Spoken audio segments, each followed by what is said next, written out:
जय हिंद साथियों, कैसे हो आप सब। उम्मीद करता हूँ कि आप सब ठीक होंगे और आपकी तैयारी भी अच्छी चल रही होगी। तो दोस्तों, जैसा कि आपको पता है कि हम अपना टॉपिक स्टार्ट कर चुके हैं परसेंटेज। अब उसी दिशा में आज हम अपनी नेक्स्ट टाइप स्टार्ट करेंगे। जैसा कि आपने बोर्ड पर भी देख लिया होगा, हमारी नेक्स्ट टाइप होगी पास फेल टाइप क्वेश्चंस। आपने देखा होगा कि मोस्टली एग्ज़ाम्स में हमारे इस टाइप से आपको क्वेश्चन एक ना एक ज़रूर देखने को मिलता है। ये हमारी बहुत ही इंपॉर्टेंट टाइप होती है दोस्तों। तो हम आज इसी टाइप के क्वेश्चन डिस्कस करेंगे। तो आप देखेंगे कि कैसे हम इन क्वेश्चंस को आसानी से और सबसे बेहतरीन तरीके से डील करेंगे। तो चलिए स्टार्ट करते हैं। दोस्तों, क्वेश्चन आपकी स्क्रीन पर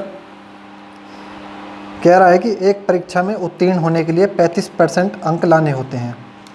एक अभ्यर्थी को 40 अंक मिले तथा वह 30 अंकों से अनुत्तीर्ण हो गया। परीक्षा में अधिकतम अंक कितने हैं। तो भाई, हमारा एक स्टूडेंट है, उसके पेपर में आए 40 नंबर और वो 30 नंबर से फेल हो गया। 30 नंबर से फेल हो गया, यानी अगर उसके 30 नंबर और आए होते तो वह पास हो जाता। तो अगर इसके 30 नंबर और आए होते तो उसके नंबर कितने होते, 70। अगर ये 70 नंबर लाता तो एग्ज़ाम में पास हो जाता। अब क्वेश्चन में कह रहा है कि पास होने के लिए 35% अंक लाने होते हैं। तो 70 अंक हमारे पासिंग मार्क्स है और 70 किसके बराबर है, 35%। 35% हमारे 70 मार्क्स के बराबर है। तो 1% क्या हो जाएगा, 70/35। अब हमें निकालना है 100%। तो 100% कितना हो जाएगा, 70/35 गुणा 100। काट लेंगे, 35 दूनी 70 यानी 200। ये 200 जो आ गया ये है हमारा मैक्सिमम मार्क्स, यानी ये हमारे टोटल मार्क्स हैं। इसमें से स्टूडेंट के नंबर जितने भी आए हैं, 40 नंबर स्टूडेंट के आए हैं, तो वो आए हैं इसके 200 नंबर में से। अब 200 में से 70 है हमारा पासिंग मार्क्स। तो क्वेश्चन में हमसे क्या पूछ रहा है कि परीक्षा के अधिकतम अंक कितने हैं। तो अधिकतम अंक हमारे हो गए यही 200 नंबर। आसान क्वेश्चन। चलिए बढ़ते हैं नेक्स्ट क्वेश्चन की तरफ। क्वेश्चन आपकी स्क्रीन पर, किसी परीक्षा के लिए उत्तीर्णांक 40% है। एक विद्यार्थी ने 185 अंक प्राप्त किए तथा वह 15 अंकों से अनुत्तीर्ण हो गया। कह रहा है कि किसी स्टूडेंट के 185 नंबर आए और वो 15 नंबर से फेल हो गया। यानी इसका मतलब है कि अगर इसके 15 नंबर और आए होते तो इसके कितने हो जाते, 200। अब 200 नंबर हो जाते इसके तो ये पास हो जाता। फिर कह रहा है कि हमारा पासिंग परसेंटेज 40% के बराबर है। तो ये 200 हमारा किसके बराबर हो जाएगा, 40%। 40% बराबर 200, 1% कितना हो जाएगा, 200/40। अब 100% की वैल्यू निकालनी है हमें, तो 100% हो जाएगा 200/40 गुणा 100। ये 40 से 5 बार चले जाएगा, 5 गुणा 100 500। अब क्वेश्चन में क्या पूछ रहा है कि परीक्षा के अधिकतम अंक कितने हैं। ये हमारा आंसर हो गया 500। यानी कि 500 नंबर पेपर जो हमारा था वो 500 नंबर का था। 500 में से स्टूडेंट को नंबर मिले हैं जितने मिले हैं। अगला क्वेश्चन कह रहा है कि एक परीक्षा में लड़कियों तथा लड़कों के उत्तीर्ण प्रतिशतता क्रमशः 35% तथा 40% है। भाई, ये है हमारी गर्ल्स, ये हैं बॉयज़। गर्ल्स के पासिंग परसेंटेज है 35%, जबकि बॉयज़ का पासिंग परसेंटेज है 40%। फिर कह रहा है कि एक लड़के ने 483 अंक प्राप्त किए तथा वह 117 अंकों से अनुत्तीर्ण रहा। यानी कोई लड़का था, उसके आए 483 नंबर और वो 117 अंकों से फेल हो गया। कहने का मतलब है कि अगर इसके 117 अंक और आए होते तो ये पास हो जाता। तो यहाँ से हमें पासिंग मार्क्स पता चल जाएंगे कि पासिंग मार्क्स हमारा कितना था। यानी जैसे 100 का पेपर होता है, अब आप पेपर देते हो 100 में से 33 अंक पर पास होते हैं, तो इनका क्राइटेरिया हमें पता चल जाएगा कि इनका पासिंग जो मार्क्स था वो कितना था।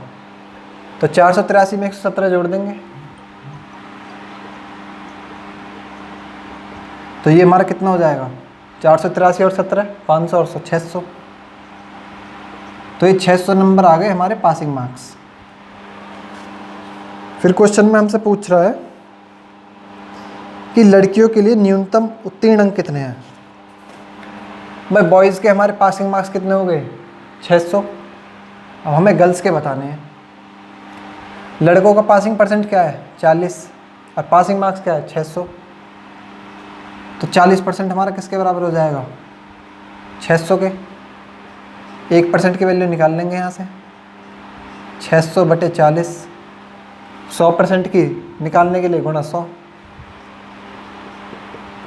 100% बराबर कितना हो जाएगा, 600 बटे 40 गुणा 100। कैलकुलेशन कर लेंगे, ये 0 से 0 गया, ये 4 से चले जाएगा, 1 5 10, तो ये कितना आ गया हमारा 1500। यानी टोटल जो हमारे मैक्सिमम मार्क्स थे वो आ गए हमारे 1500।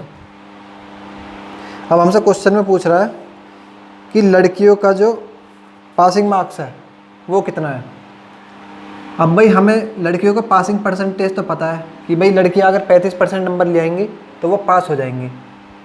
हमें मैक्सिमम मार्क्स ही पता चल गए कि 1500 नंबर है, तो यहाँ से हमें पता चल गया भाई 1500 हमारे मैक्सिमम मार्क्स हैं।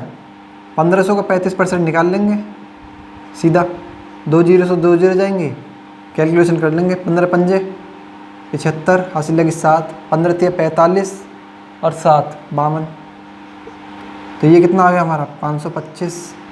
यानी जो लड़कियों के जो पासिंग मार्क्स होने चाहिए वो होने चाहिए 525। ये हमसे क्वेश्चन पूछा और ये हो जाएगा हमारा आंसर। आइए दोस्तों नेक्स्ट क्वेश्चन देखते हैं, आपकी स्क्रीन पर आ रहा होगा। कह रहा है कि किसी परीक्षा में ए तथा बी क्रमशः अधिकतम अंकों का 60% तथा 30% अंक प्राप्त करते हैं। अच्छा, इनके प्राप्तांकों का योग 783 है, तो परीक्षा में पूर्णांक कितने थे।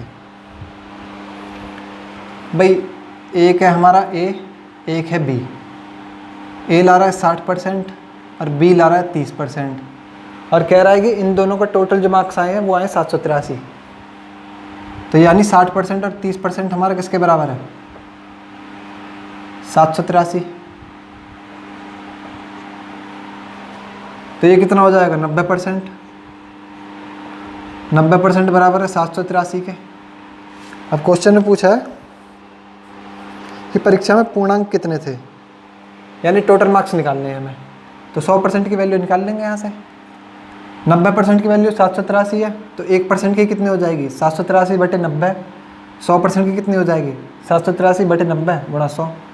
तो मैं डायरेक्ट लिख देता हूँ यहाँ पर 100% बराबर 783 बटे 90 गुणा 100। अब कैलकुलेशन कर लेंगे, ये हमारा किससे जाएगा, 7 3 10, 9 से चले जाएगा, 9 10 90, 9 8 72, 9 7 63, ये 0 से 0 कैंसिल, तो 87 गुणा 10, ये कितना हो जाएगा हमारा 870। यानी परीक्षा में जो टोटल मार्क्स थे, पेपर के जो टोटल मार्क्स का पेपर था वो हमारा 870 नंबर का पेपर था। चलिए नेक्स्ट क्वेश्चन देखते हैं। एक परीक्षार्थी 30% अंक प्राप्त करके 5 अंकों से फेल हो जाता है। भाई दोस्तों ये हमारा बहुत इंपॉर्टेंट क्वेश्चन है, इसे आप ध्यान से देखेंगे कि कोई स्टूडेंट है, उसके 30% अंक आते हैं और वो 5 नंबर से फेल हो जाता है। तो भाई ये हमने एक बीच की लाइन ड्रा कर ली। कह रहा है कि उसके 30% नंबर आते हैं तो वो 5 नंबर से फेल हो जाता है। 5 नंबर से फेल हो गए, इसका मतलब अगर इसके 5 नंबर और आए होते तो ये पास हो जाता। ये जो हमारी लाइन है ये है हमारी पासिंग मार्क्स की, पासिंग मार्क्स। फिर कह रहा है कि एक अन्य विद्यार्थी 40% अंक प्राप्त करके आवश्यक न्यूनतम अंकों से 10 अंक अधिक प्राप्त करता है। यानी एक और स्टूडेंट है, वो लाता है 40% नंबर और वो पासिंग मार्क्स से 10 नंबर फालतू ले आता है। ये है हमारी इस क्वेश्चन की लैंग्वेज। कहने का मतलब है कि ये स्टूडेंट है, ये 30% नंबर ला रहा है तो 5 नंबर से फेल हो गया, ये 40% नंबर ला रहा है तो ये 10 नंबर से पास हो गया। तो हमसे क्वेश्चन में क्या पूछा है कि उत्तीर्ण होने के लिए आवश्यक न्यूनतम अंक कितने हैं। हमसे न्यूनतम अंक पूछा है, तो हमें यहाँ से ये तो पता चलेगा कि जो हमारा पासिंग परसेंटेज है वो 30 और 40 के बीच में ही है, क्योंकि भाई 40% नंबर ला रहा है तो 10 नंबर से पास हो रहा है, 30% ला रहा है तो 5 से फेल हो रहा है। अगर हमसे पासिंग परसेंटेज पूछता तो हम ऑप्शन में देखकर जो 30 और 40 के बीच में हमारा कोई ऑप्शन होता और बाकी अलग होते तो हम डायरेक्ट लगा सकते थे, यहाँ से आगे सॉल्व करने की ज़रूरत नहीं रहती। तो हमसे मार्क्स पूछ रहा है, पासिंग मार्क्स। तो चलिए देखते हैं कैसे कैलकुलेट करेंगे। भाई 30 और 40 के बीच में हमारा क्या डिफरेंस है, 10% का। और 5 और 10 के बीच में हमारा कितना डिफरेंस है, 5 ये और 10 ये, 15 नंबर का। भाई 5 तो इसके माइनस में है तो 5 ये हो जाएगा, और 10 ये प्लस में है तो 5 और 10 15, यानी 10% की वैल्यू हमारी 15 के बराबर है। 10% हमारी 15 के बराबर है, तो 1% कितना होगा, 15/10। अब यहाँ से 100% की वैल्यू निकाल लेंगे, 15/10 गुणा 100, तो ये 10 बार जाएगा, ये हो गया 150। हमें पता चल गया कि हमारा जो पेपर में मैक्सिमम मार्क्स थे, यानी जो हमारा पेपर कितने नंबर का था, वो 150 नंबर का पेपर था हमारा। अब यहाँ से हम पता कर लेंगे कि हमारे पासिंग मार्क्स कितने हैं। अब क्वेश्चन में देखो, आप या तो आप 30% वाला ले सकते हो या आप 40 वाला ले सकते हो, जिससे आपको कैलकुलेशन आसान लगे उसको ले लो। आप कोई सा भी ले सकते हो, आप दोनों से आंसर सेम आएगा। तो हम 30% वाला ले लेते हैं।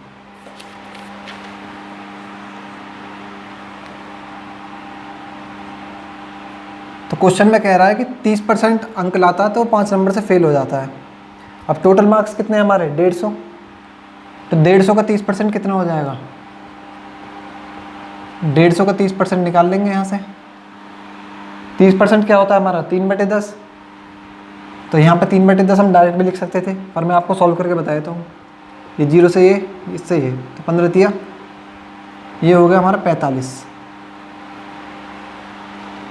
यानी 30% नंबर हमारे 45 के बराबर थे। ये वाला जो स्टूडेंट था हमारा, इसके 45 नंबर आए होंगे।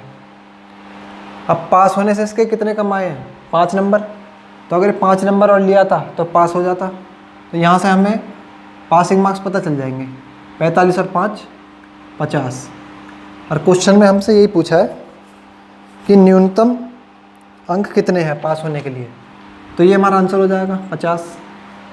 बट क्वेश्चन के अकॉर्डिंग चलना है आपको डायरेक्ट। हमें मैक्सिमम मार्क्स पता चल गए, कितने थे, 150। तो 150 का 30% निकाल लेंगे, क्योंकि इस बच्चे के 30% नंबर थे। 150 का 30% आ जाएगा 45। अब इस बच्चे के 30% नंबर आ रहे थे, तो ये कितने नंबर से फेल हो रहा था, 5 नंबर से। तो कहने का मतलब है अगर इसके 5 नंबर और आए होते तो ये पास हो जाता। अब थे इसके 45 नंबर, 5 नंबर और लाता, पास हो जाता। तो पास होने का हमें नंबर पता चल जाएंगे, 50 नंबर। यानी 50 नंबर जो थे हमारे, वो थे हमारे पासिंग मार्क्स। आइए चलते हैं नेक्स्ट क्वेश्चन की तरफ। नेक्स्ट क्वेश्चन दोस्तों आपकी स्क्रीन पर कह रहा है कि एक परीक्षार्थी ने 30% अंक प्राप्त किए और वह 108 अंकों से फेल रहा। वही है जैसा हमारा पहला क्वेश्चन था। भाई ये हो जाएंगे हमारे पासिंग मार्क्स।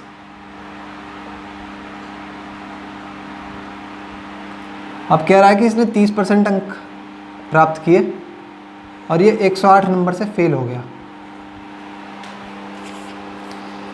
फिर कह रहा है कि दूसरे परीक्षार्थी ने 52% अंक प्राप्त किए, जो उत्तीर्ण होने के लिए आवश्यक अंकों से 24 अधिक है।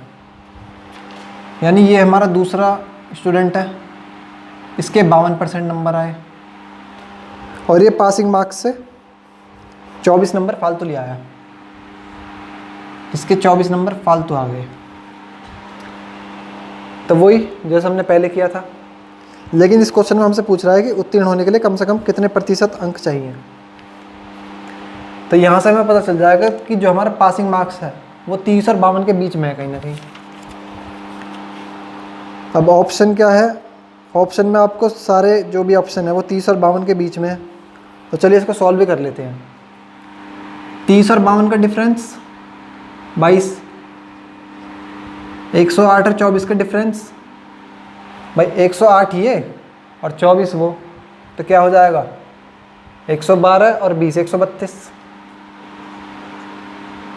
तो हमें पता चल गया कि 22% की वैल्यू है हमारी 132 के बराबर। अब यहाँ से 1% की वैल्यू निकाल लेंगे तो कितनी हो जाएगी 132/22। 100% की वैल्यू निकालने के लिए इंटू 100 कर देंगे। अब कैलकुलेशन कर लेंगे सीधी, ये 11 से चले जाएगा 2 बार, 11 कम 11, 11 दूनी 22, फिर 2 से चले जाएगा 6 बार, तो यानी 100% की वैल्यू आ गई हमारी 600। इसका मतलब है जो हमारे मैक्सिमम मार्क्स थे, जो हमारा पेपर था वो था हमारा 600 नंबर का। अब क्वेश्चन में पूछ रहा है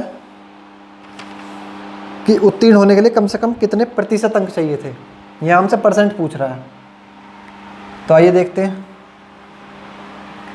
आप कोई सा भी ले सकते हो, आप चाहे इसको ले लो चाहे इसको ले लो, हम 30% वाले को लेते हैं। तो 600 का 30% कितना है, यहाँ से निकाल लेंगे, 6 × 18, 180। कहने का मतलब है कि इस बच्चे के 180 नंबर थे, 180 नंबर थे और ये 108 नंबर से फेल हो गया। अगर ये 108 नंबर और लेकर आता तो ये पास हो जाता, तो इसमें हम 108 जोड़ देते हैं। अगर इसके 108 नंबर और होते तो भाई ये बच्चा हमारा पास हो जाता, यानी इसके 288 नंबर होते तो ये पास हो जाता। अब यहाँ से हमें पासिंग मार्क्स तो पता चल गए, टोटल मार्क्स पता चल गए, तो पासिंग परसेंटेज निकाल लेंगे। पासिंग परसेंटेज का हमारा फॉर्मूला क्या होता है, ये तो डायरेक्ट निकल जाएगा भाई। कितने मार्क्स 288, टोटल मार्क्स कितने 600, परसेंटेज निकालने के लिए गुणा 100। ये 2 जीरो से 2 जीरो कट जाएंगे, 6 से चले जाएगा ये, 6 चौक 24, 4 8, 6 8 × 48, यानी 48% हमारा था पासिंग परसेंटेज। Next question. एक छात्र को परीक्षा में उत्तीर्ण होने के लिए 40% अंक लाने थे।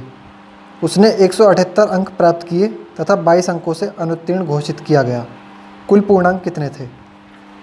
भाई एक हमारा स्टूडेंट है, उसके 178 नंबर आए और वो 22 नंबर से फेल हो गया, यानी अगर वो 22 नंबर और ले आता तो पास हो जाता।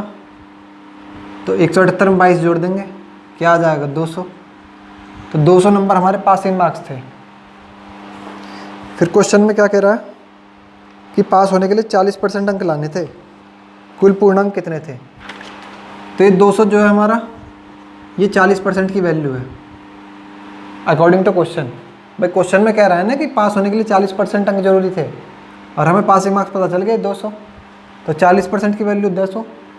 1% की कितनी हो जाएगी 200/40, 100% की निकाल लेंगे। 100% बराबर कितना हो जाएगा 200/40 गुणा 100। 1 जीरो से 1 जीरो चली जाएगी, ये 4 से चले जाएगा, 50 बार, 50 गुणा 10, 500। तो ये आ गए हमारे टोटल मार्क्स। आसान सा क्वेश्चन था दोस्तों। नेक्स्ट क्वेश्चन कह रहा है कि एक परीक्षा में 900 लड़कियां तथा 1100 लड़के बैठे। इनमें से 40% लड़कियां तथा 50% लड़के उत्तीर्ण हुए। कुल कितने प्रतिशत विद्यार्थी अनुत्तीर्ण रहे? फेल पूछ रहा है हमसे। क्वेश्चन की लैंग्वेज आपको ध्यान से पढ़नी है। तो 900 लड़कियां 1100 लड़के, भाई एक परीक्षा हुई हमारी, उसमें 900 लड़कियां बैठी और 1100 बैठे लड़के। फिर कह रहा है कि इनमें से 40% लड़कियां तथा 50% लड़के पास हुए। पास 900 में से 40% लड़कियां पास हुई, तो जब 40% पास होगी तो 60% बची वो फेल हुई होंगी। तो हम फेल का लिखेंगे क्योंकि हमसे क्वेश्चन में फेल का वो पूछ रहा है। तो 40% लड़कियां पास हुई तो 60% फेल हुई, 60% फेल। और लड़के 50% पास हुए। जब 50% पास हुए तो 50% फेल हुए होंगे, तो हम लड़कों का भी लिख लेंगे 50% फेल। फिर पूछ रहा है हमसे कि कितने प्रतिशत विद्यार्थी फेल रहे, तो यहाँ से निकाल लेंगे हम भाई 60%, 900 का 60% निकाल लेंगे। अब 60% हमारा कितना होता है 3/5। ये मैंने आपको बेसिक्स में बताया है। अगर जिसने बेसिक वाली वीडियो नहीं देखी है तो वो क्वेश्चन को जल्दी से हैंडल नहीं कर पाएगा, फिर वो कैलकुलेशन करने में लग जाएगा। मैंने आपको कुछ बेसिक परसेंटेज बताई है, वो आपको टिप्स पर याद होनी चाहिए। तो 60% क्या होता है 3/5। 5 से काट लेंगे इसको, 1, 8, 80, 180 गुणा 3 कितना होता है 540। तो हमें पता चल गया कि 540 तो हमारी लड़की फेल हुई हैं। सिमिलरली इसी तरीके से हम लड़के निकाल लेंगे कि लड़के हमारे कितने फेल हुए हैं। पर 50% हमारे लड़के फेल हुए हैं 1100 में से, तो 1100 का 50% कितना होता है, आधा कर देंगे सीधा। 1000 का 500 और 100 का 50, तो ये हो जाएगा 550। तो 550 हमारे लड़के फेल हुए और 540 हमारी लड़कियां फेल हुई। तो हमसे प्रतिशत पूछा है कि कितने प्रतिशत फेल रहे। तो ये टोटल कितना हो गया हमारा 1090 भाई 500, 500, 1000, 1050 और 40, 1090। टोटल स्टूडेंट कितने थे 900 और 1100, 2000। तो गुणा 100, 2 जीरो से 2 जीरो, 1 से ही चले जाएगा, 2 से 5, 4, 54.5, यानी हमारे 54.5% बच्चे फेल हुए। नेक्स्ट क्वेश्चन दोस्तों आपकी स्क्रीन पर क्या रहा है कि एक कक्षा के 3 सेक्शन है। वह हमने मान लिया एक कक्षा के 3 सेक्शन है A, B, C। Section A में 40, बी में 50, सी में 60। सेक्शन ए में हमारे 40 स्टूडेंट हैं, बी में है 50, सी में है 60। फिर कह रहा है कि इनमें से क्रमशः 10%, 20% तथा 10% पास हुए। भाई बहुत कम हुए तो यार, इसमें हमारे 10% पास हुए, इसमें 20, इसमें 10। फिर पूछ रहा है कि पूरी कक्षा में कितने प्रतिशत विद्यार्थी उत्तीर्ण हुए। आसान क्वेश्चन है। तो टोटल स्टूडेंट है हमारे 40, पास कितने हुए 10%, तो 40 का 10% निकाल लेंगे। अब सीधा माइंड में कैलकुलेशन करेंगे हम। 10% हमारा कितना होता है 1/10 के बराबर, तो 40 का 1/10 कितना हो जाएगा 4, यानी 4 स्टूडेंट हमारे सेक्शन ए में पास हुए। सिमिलरली तो 20% हमारा क्या होता है 1/5, अब 50 का 1/5 कितना हो जाएगा 10, तो 10 स्टूडेंट हमारे पास हुए सेक्शन बी में। 10% 1/10, 60 का 1/10 कितना हो जाएगा 6, तो 6 बच्चे हमारे पास हुए सेक्शन सी में। तो टोटल हमारे कितने पास हुए 10 और 4 14 और 6 20। तो टोटल स्टूडेंट पास 20। और हमारे टोटल स्टूडेंट थे कितने 50 और 40 90 और 60 150। तो टोटल स्टूडेंट थे हमारे 150। अब कितने पास हुए 20, तो परसेंट निकाल लेंगे गुणा 100। 0 से 0 चली जाएगी, 5 दूनी 10, 5 3 15, 20 दूनी 40, तो 40/3। अब ऑप्शन में आपको मिक्स फ्रैक्शन में दिया हुआ है, तो इसको मिक्स फ्रैक्शन में कन्वर्ट कर लेंगे। 3 एकम 3, 3 3 9, 13 सही है 1/3%। इतने हमारे स्टूडेंट पास हुए। तो दोस्तों ये थे हमारे पास फेल टाइप वाले क्वेश्चन। आपने देखा कि कैसे हम इन क्वेश्चंस को डील करते हैं। अब आप बुक देखोगे तो बुक में पता नहीं कैसे कैसे फॉर्मूले लगा रखे हैं, वो ना तो आपको समझ में आएंगे, ना ही आप उनसे क्वेश्चन जल्दी कर पाओगे। तो आपने देखा कि हम क्वेश्चन को कैसे बिना फॉर्मूले के बड़ी आसानी से टैकल कर सकते हैं। तो मुझे उम्मीद है कि आपको एक वीडियो पसंद आई होगी और जो भी मैंने आपको ये क्वेश्चंस करवाए हैं ये आपको समझ आए होंगे। अगर आपको ये अच्छा लगा तो इस वीडियो को आप लाइक कीजिए और अपने फ्रेंड्स के साथ शेयर कीजिए, और हमारे चैनल को सब्सक्राइब कर लीजिए आप। और दोस्तों, हमारा एक टेलीग्राम चैनल है इनकलकेट क्लासेस के नाम से, तो आप वहाँ जाकर उसको भी सब्सक्राइब कर लीजिए। वहाँ पर हम डेली करंट अफेयर्स और PDF वगैरह जो भी हमारे इम्पोर्टेंट है वो हम डालते रहते हैं, तो उसका लिंक आपको नीचे डिस्क्रिप्शन में मिल जाएगा। तो चलिए दोस्तों, आज के लिए इतना ही। धन्यवाद।